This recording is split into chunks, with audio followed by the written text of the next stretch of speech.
उल्हासनगरात प्रवीण वर्मा खून प्रकरण उघड, आरोपी शुभम पाटील अटकेत, 8 दिवसांची पोलीस कोठडी। उल्हासनगर शहरातील शिवनेरी नगर परिसरात घडलेल्या प्रवीण वर्मा खून प्रकरणात पोलिसांनी वेगाने कारवाई करत मुख्य आरोपी शुभम पाटील उर्फ पप्पू याला काही तासातच अटक केली आहे। न्यायालयाने आरोपीला 8 दिवसांची पोलीस कोठडी सुनावली आहे। उल्हासनगर पोलीस स्टेशन अंतर्गत सदरची घटना घडलेली आहे। यामध्ये यातील मुख्य आरोपी आणि यातील मयत यांचे वाद होऊन सदरचा प्रकार घडल्याचं निष्पन्न होत आहे।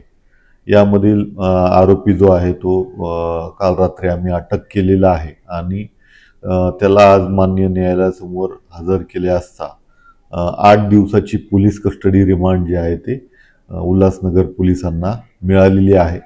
पुढील तपास जो आहे तो सुरू आहे। यामध्ये आणखी काही इतर लोकांचा सहभाग आहे का या दृष्टीने ही चाचपणी सुरू आहे।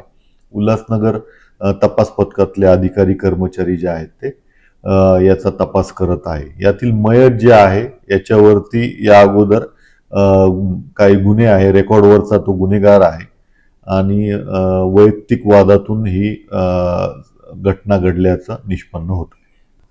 संबंधित आरोपी ची या अगोदर कुठलाही गुन्हा त्यांच्या रेकॉर्डवरती नाहीये, परंतु संबंधित जो पाटील म्हणून आरोपी आहे त्याचा पूर्ण रेकॉर्ड चेक केला असता पहिलाच गुन्हा जो आहे तो केल्याचं निष्पन्न होत आहे। प्रतिनिधी Krishna Mahale, Maharashtra crime spot news, Ulhasnagar.